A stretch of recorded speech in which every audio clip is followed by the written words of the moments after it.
tonight is public information films of the 1980s and possibly the early 1990s. Well, I used to lecture in this, funnily enough. I used to lecture for Wiltshire College at one point. When I got back from uni, I went to university in Luton. I come back about as fucking sick as anyone would be from 3 years living in Luton. I was on the dole. I was doing wrestling shows for like £5 to set the ring up and getting paid fuck all for doing 30-man battle royals and getting your head stepped on and stuff. I was doing lecture at Wiltshire College. So I was usually just putting like Kathy Come Home on and just sort of sitting there and nursing your concussion. And you have to just tell the kids that you've been in fights in pubs because they don't think you're on if you've been out wrestling for no money. Just like you've been in a fight, got like kicked badly in the head down the Rose and Crown or something. But I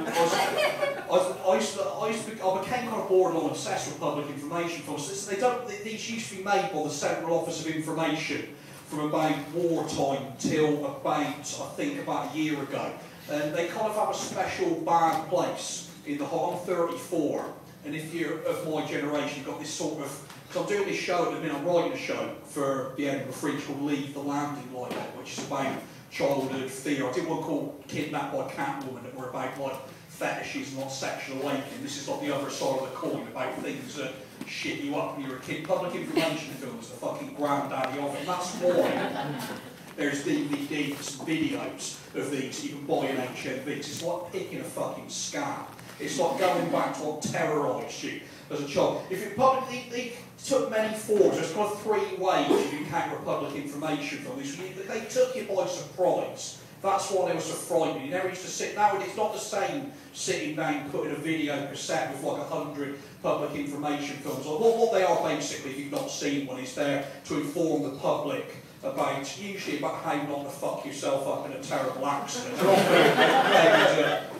often drunk drivers and stuff. They used to be aimed more at kids and sort of when things were more outdoors. Nowadays kids are on the, you only have to worry about kids getting groomed on the internet. You see all kinds of shit could occur to you back in the day. But it's the 3 ways you encounter public information from. You most commonly, incongruously, chucked in between toy adverts on breaks from children's ITV. They never did. Did you ever watch that children's ITV day done around Christmas? They had like a day on CITV Kids. They showed like Teabag and the Raggy Dolls. It's fucking brilliant. They weren't the random bursts of terror children's ITV.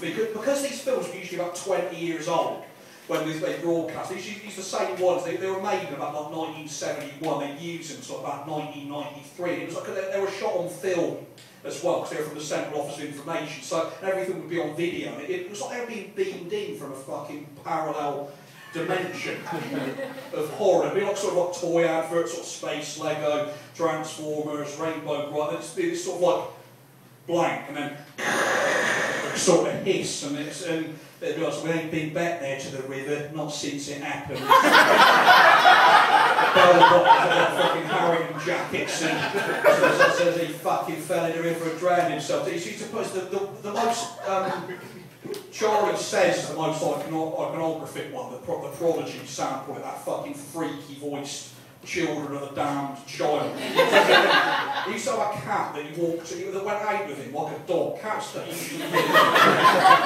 usually do jacks. That's why it's not fucking guide cats or whatever. You do nothing. My cat sits up by a window and occasionally licks itself and looks at me with fucking contempt. But this kid's cat used to go out with him and like sort of frolic in puddles and sit on swings and like swing itself with its opposable thumbs and such like.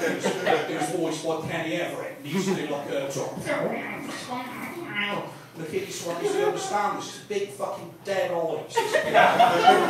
Charlie says to me, never go off. It's like the Prodigy put that in that record, put the shits up people. You take it back here. So you'd be in the chill out room fucking screaming and turning fucking white with someone from the St. John's ambulance collecting your fucking vomiting like a cardboard cut thing. He was designed to put the shits up. They call it the other way. On the BBC, they used to come, if you were off school, sick, those glorious, if you're anything like me, because this is the thing, right, they used to show me, they used to do them in school as well. In school, if you walk into school and you go to assembly and there's a projector, this is probably, my girlfriend's a primary school teacher, but they use like video They did probably DVDs now, I would have thought, rather than videos. Even then it's dated, because she was out to watch something for her school, and it was a sex education video. There was that fucking girl band, Cleopatra. Cleopatra coming at you. So she's got to show that to a load of 10-year-olds. Who the fuck is Cleopatra? Talking about like sort of training bras and periods and such. It's got to be the rule. Everything's got to be done for like 20, 30 fucking years before it comes out. I think when I was in the 80s, you come into school the first time there's a projector there, you think, fucking going to see a film. Instead of assembly, instead of singing like autumn days when the grass is jewelled and the silk inside a chestnut shell and everything. It's a fucking film. It's not a good film though, like fucking Condor Man or Secret of the Sword or something you want to see. Especially if there's a copper or a British Rail employee. I used to be the mother though. When it happens every year, first we see, like, what's that fucking guy from the trains here? And he shows you the third or fourth time, the film was Robbie. Can I ask if anyone remembers that without sounding like I'm turning the fucking Peter Boss's face? Kane, it's fucking mess, I've forgotten. He's called Robbie, the film was, he's like Keith Chedwin presenting it. He used to tell you the story of this kid called Robbie, who was like, was good at football, but like running and playing and doing loads of things that involve having feet. Attach the bottom of your legs is his key to a lot. And also in a picture of when he was interested in trains and the railways. He dreamed of being either a footballer or a train driver who would work the fucking pedals of a train with his feet. And he gets in with some bad lads in bomber jackets. And they dare him go across a train track. And damned if you don't fall on the train track. And in proceed 1, 2, 5 cuts his fucking feet off. And they take him back to his mum's house, the cops turn up and they go, oh, so by the way, they were told to give you these, to give him his football. Hangs on the back of the door to provide you a voice. The thing is, the sort of kids that do that wouldn't have been frightened by it. It's only the indoorsy kids like me that don't like getting dirty or pushed in muddy puddles or getting rained on and stuff that have been shit up by. So the sort of kids that are actually doing stuff like that, I think, fuck this, so fucking there'd be badges of honour, fucking stumps and fucking third-degree burns and all that kind of shit. Just the thing on the BBC, Jimmy Savile talking about burning farms and stubble and stuff. There might be a South-West thing actually, there might be very farms in Camden, isn't there? Short farm, it's not a fucking farm now, is it? It's somewhere just down the road from it. I don't want to do that shit, because every fucking Edinburgh show's got people playing on about Jimmy Savile. It's going to be bloody unavoidable from the point of view of childhood terror. It was just, even before you knew what he was about, you got the impression, not that he nonce you up, but that he might hit you. Or something like that. I don't know who for the guy it's not a children's favourite. Everyone mildly terrifying at the bug. You just thought like he'd fucking like grab you by the ear and go fucking look, there's fucking front of the cameras on you fucking little shit, man. Someone must have thought kids liked him. He was on fucking everything. He used to be on he used to have a programme called Mind How You Go, where he'd tell you how not to. It's ironically teaching kids how not to come to harm in their day-to-day life.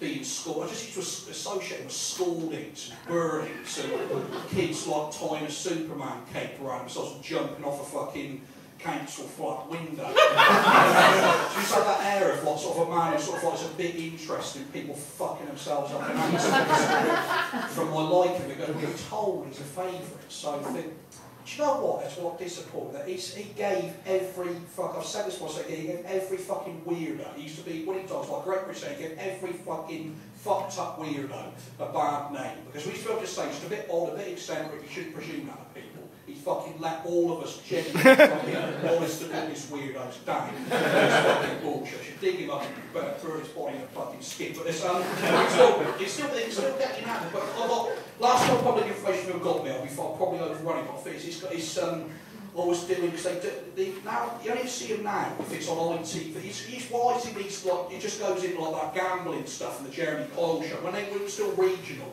they had times they couldn't sell any ad space. So they just stick on a couple of public information for just good. If you've not just, I was in Manchester once, about 2002, and I used to, just the week I dyed my hair pink, I used to do this routine about Harold shit. Well, I can't remember what it was, but it's probably about a million other people doing it. But the gist of it was sort of, I've been down the doctor, fucking loads of daft old women rolling up there. Oh, if it was Harold Shipman, then he could fucking exterminate them all, and I'd be able to get seen her, and he'd probably go to them moaning about fuck. You think it's when you're an open spot, you think shit like that's funny. But I thought it was great. I did the Gong Show with the Manchester Comics. The thing with the Gong Show, you ever sit there gong you off, you get 3 cards. What's really good, if you talk as fast as I do, you go on first. No one realises there's no gap for them to put the cards up and tell you to fuck off. So you win. Because no one can fucking see what's going on. So I fucking flew. They've got, we'll put you on a Friday. Put me on a Friday. It was Dan Keats and Compound. It was Adam Mills, Andy Maxwell and Mike Gunn. I went on the shit thing on a Saturday night. It was everyone in there. It was like this big fucking Hawaiian shirted, fucking blinged up, fucking like not Jabba the Hutt stock, those big fucking things of scampi, fucking knuckle duster salts on every fucking thing. I went on with it. So like, hey, Harold Shipman, how's that fucking.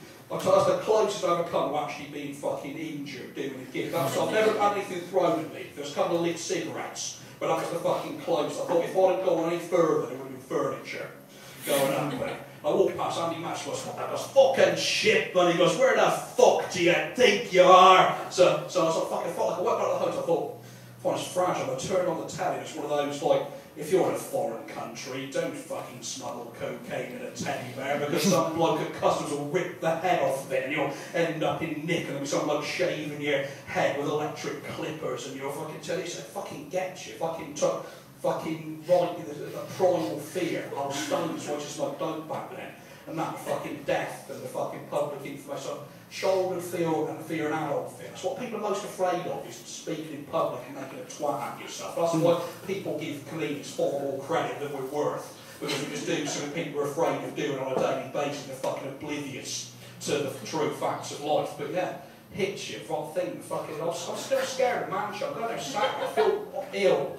Every time I get into Piccadilly, something about that place supposed to fucking shit something. And I reckon it's that, right, that's the end. I've definitely overrun because I couldn't see flashy lights. But yeah, that was I'll record it, I'll pick it over. And do you know what, listen, because I can't stand the sound of my own voice.